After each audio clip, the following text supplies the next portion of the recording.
Owner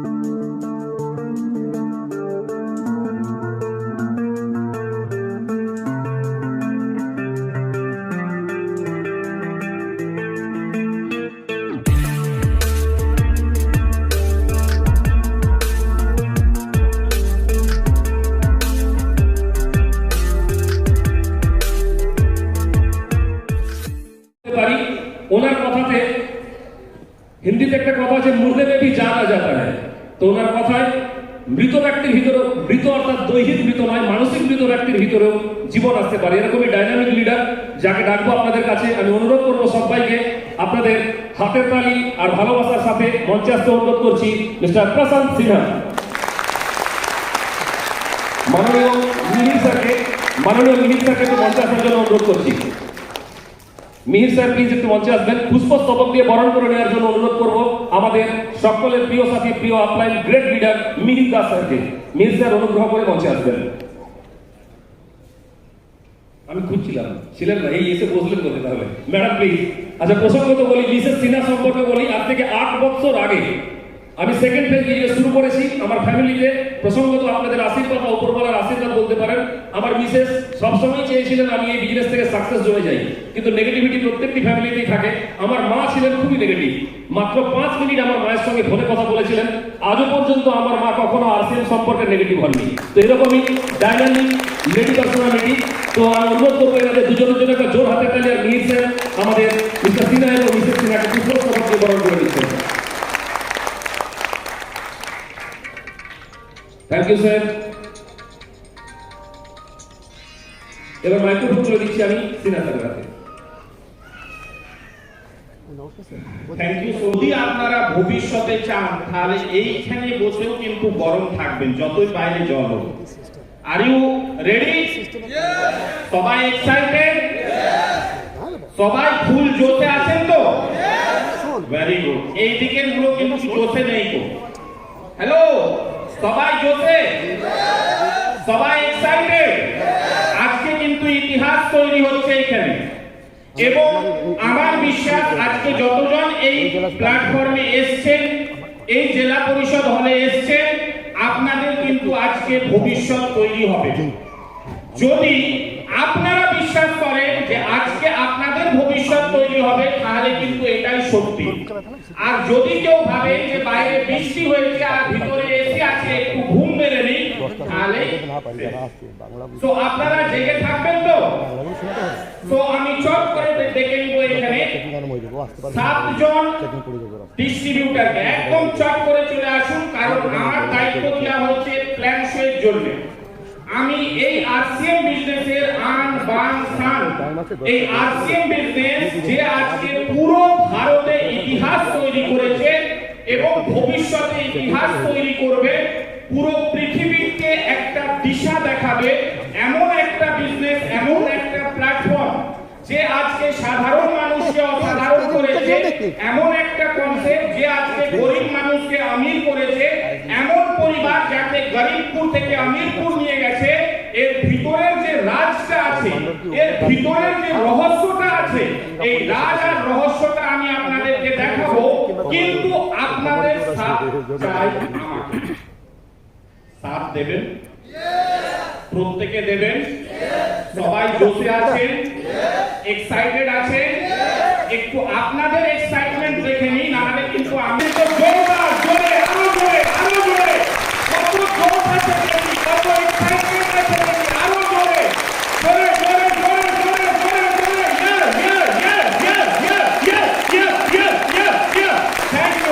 thank you.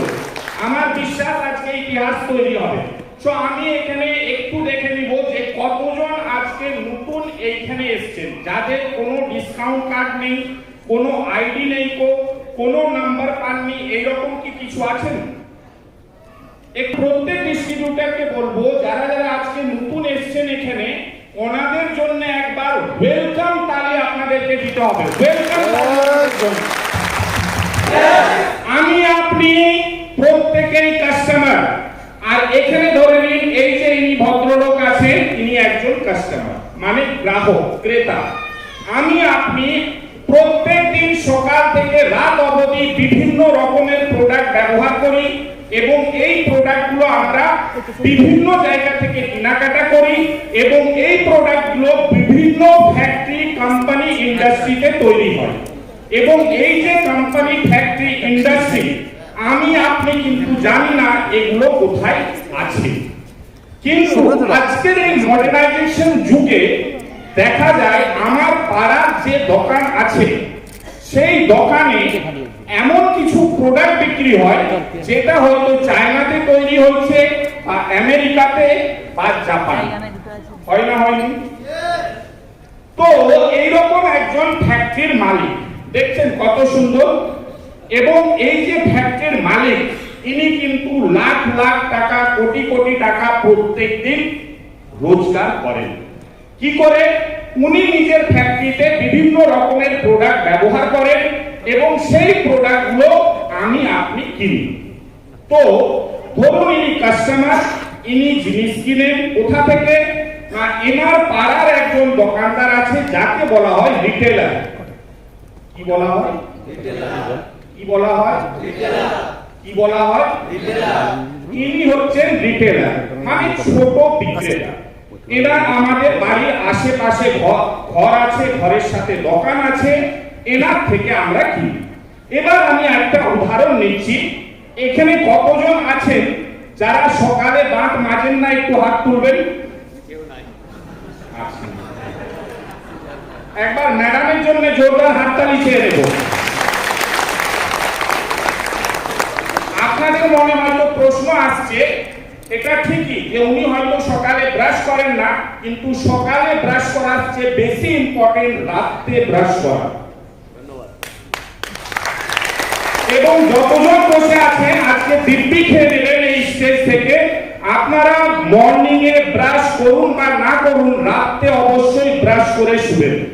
So আমি নিজের সাথে একটা পেস্ট নিয়ে এসেছি, আমি ধরে নিচ্ছি ইনি এই পেস্টটা কিনেছেন কোথা থেকে? এই ছোট দোকানদার।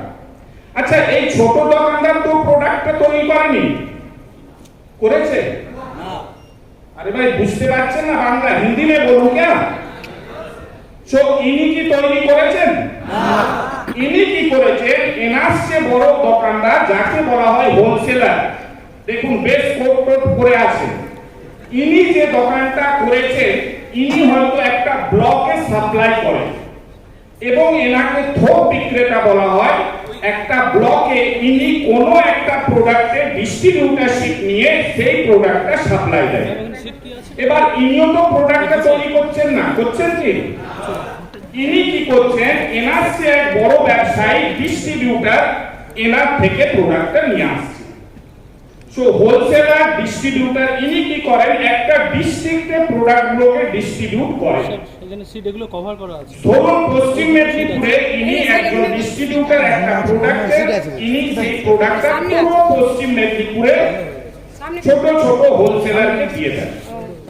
এবার ইনি যে ডিস্ট্রিবিউটার ইনিও কিন্তু তৈরি করছেন না, ইনি কি করছেন? একজন সিএনএফ এজেন্ট আছে যে হয়তো পুরো রাজ্যকে সাপ্লাই করে। এইরকম একজন বড় ব্যবসায়ী দেখুন টায়ারে পড়ে আছে ঠেকাস, ইনি কি করেন? ইনি কোম্পানি ফ্যাক্টরি থেকে প্রোডাক্টটা নিয়ে আসেন। এই হচ্ছে আমাদের ব্যবসা। একটা ফ্যাক্টরিতে প্রোডাক্ট তৈরি হয়, বিভিন্ন মাধ্যম হয়ে প্রোডাক্টটা আসে, কিন্তু দুঃখের কথা যেই প্রোডাক্টটা এই কাস্টমার 100 টাকাতে কিনেন, সেই প্রোডাক্টটা এই ফ্যাক্টরির মালিক বা মালকিনি ওনার মাত্র 50 টাকাতে তৈরি করে ছেড়ে দেয়। তাহলে মাঝের টাকা ইনি তো 50 টাকায় তৈরি করে ছেড়ে দিচ্ছেন, কাস্টমার কিনছেন 100 টাকাতে, তাহলে বাকি টাকা কোথায় যাচ্ছে? এই মাঝের লোকগুলো খাচ্ছে এবং এই রকম একজন হিরোকে এই ফ্যাক্টরিওয়ালা কি করে? ভাড়াতে নিয়ে আসে এবং এই ফ্যাক্টরিওয়ালা বলে এই হিরোকে যে তুমি বিজ্ঞাপন করো যে এই পেস্টটাতে যদি ব্রাশ করা হয় আপনার জীবনে দাঁত খারাপ হবে না আর আপনার দাঁত একদম ঝকঝক করবে। আমাদের এক অনেক বড় প্লেয়ার অনেক ভালো পেস্টের বিজ্ঞাপন করে, দেখেছেন? কেউ দেখেছেন? একজন ভালো প্লেয়ার, নামি দামি প্লেয়ার, পুরো পৃথিবী তাকে চিনে, সেই প্লেয়ার বিজ্ঞাপন করে এবং সেই বিজ্ঞাপনের বিনিময়ে তিনি কিন্তু কোটি কোটি টাকা রোজগার করেন। এইরকম একজন নায়ক নায়িকা দিয়ে কোম্পানিরা কি করান? বিজ্ঞাপন করান। করান না করাননি? আপনারা বিজ্ঞাপন দেখেন টিভিতে, খবর কাগজে বিজ্ঞাপন দেখেন? Very good. এইভাবে কি হলো না, জিনিসের দামটা যখন কাস্টমারের কাছে এলো তখন হয়ে গেল কত? কত হলো? Very good. এবার বলুন, ইনি যে এই পেস্টটা কিনেছেন, এই পেস্টটা যে ডুপ্লিকেট না অরিজিনাল, ইনি কি করে বুঝবেন? বুঝবার অধিকার আছে? আরে ভাই আছে? আজকের দিনে যে বাজার, সেই বাজারে কি হচ্ছে, এই মিডলম্যানরা প্রচুর মাত্রাতে ডুপ্লিকেসি, ব্ল্যাক মার্কেটিং, ভেজাল জিনিসের উপরে করছে। করছে না করছে নি? সবাই বলুন, করছে না করছে নি? Very good. এবার আরসিএম কি করছে?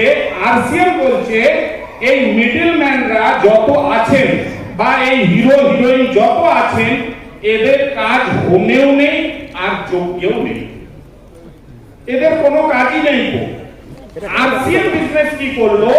ফ্যাক্টরিকে সামনে নিয়ে এলো, যিনি জিনিসটাকে তৈরি করছেন এবং কাস্টমারকে একজন হাত তুলবেন, নতুন নতুন কেউ আছে? Very good, very good. Sir আপনি বলুন, যদি ফ্যাক্টরি আপনাকে ডাইরেক্ট প্রোডাক্ট দেয় তো আপনার ভালো হবে না খারাপ? ভেরি গুড, একবার জোরদার হাততালি। এই যে ফ্যাক্টরি ডাইরেক্ট প্রোডাক্টটা দিল, এতে আপনাদের কি কি লাভ হবে কান খুলে শুনে নেবেন। প্রথম লাভ হচ্ছে আপনারা অরিজিনাল প্রোডাক্ট পাবেন। দ্বিতীয় হচ্ছে পুরো ভারতে একই রেট। তৃতীয় লাভ হচ্ছে আপনি যেই প্রোডাক্টটা 100 টাকাতে কিনছিলেন, সেই প্রোডাক্টটা এখন 15 থেকে 20% ডিসকাউন্টে আপনারা পাবেন। তো লাভ হবে না ক্ষতি আপনাদের? এবং যে 80 টাকাতে আপনারা কিনবেন, তার উপরেও আপনার ব্যাংকে টাকা যাবে। লাভ হবে না লোকসান? আরে এত কম আওয়াজ, আরে লাভ হবে না লোকসান হবে? ভেরি গুড, थोड़ा जोश में रहिए। এবার বিষয় হচ্ছে, ইনি এই যে প্রোডাক্টটা কিনলেন, ইনি কিছু ডিসকাউন্ট পেলেন, কিছু ব্যাংকে গেল, এখানেই কিন্তু ব্যবসা শেষ নয়। আমাদের প্রশ্ন হচ্ছে, এই ফ্যাক্টরি আর কাস্টমার মিলবে কেন? এইটা আপনারা আজকে একদম শুনেন। এই কারণে মিলবে, আপনারা সবাই একসেপ্ট করেছেন যে সবাই ব্রাশ করেন, করেন না করেননি?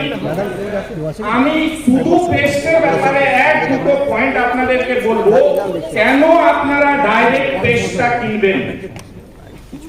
বছরের ব্যবহার করা নিষিদ্ধ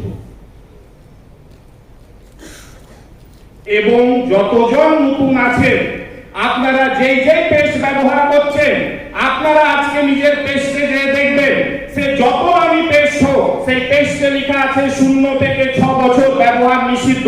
আমাকে বলুন আপনারা, আমরা জানতাম এইটা? জানতাম? জানতাম না, কিন্তু কোম্পানি লিখে রেখেছে আমরা সেই পেস্টটা নিজেদের বাড়ির প্রত্যেক পরিবারকে ব্যবহার করাচ্ছি, করাতম করিয়ে এসছি, এবং সেই পেস্টটা আমাদের ভিতরে যখন যায় বাচ্চাদের, তাদের খিদাটাকে মেরে দেয়। আজকে ছোট ছোট বাচ্চারা যারা ঘরে আছে, তাদের খিদা নেই তো। ফ্রেন্ডস, আজকে এই কনসেপ্টটা যদি আপনি ফ্যাক্টরি থেকে ডাইরেক্ট প্রোডাক্ট নেন, আপনি গ্যারান্টি দিয়ে রাখছি, আপনি যেই প্রোডাক্টটা পাবেন তাতে আপনি ডিসকাউন্ট পাবেন, ব্যাংকে আপনার টাকা যাবে, সেটা বড় নয় তো। বড় হচ্ছে আপনি সুস্থ থাকবেন, আপনার পরিবার সুস্থ থাকবে, আপনার ঘর থেকে মেডিসিন ওষুধের খরচা কম হবে, আপনাকে ডাক্তার ঘর ভবিষ্যতে যেতে হবে না। সেই জন্য আপনাকে ফ্যাক্টরি থেকে ডাইরেক্ট জিনিস কিনতে হবে। ক্লিয়ার? তো thank you to all of you. এনাদের জন্য একবার জোরদার হাততালি।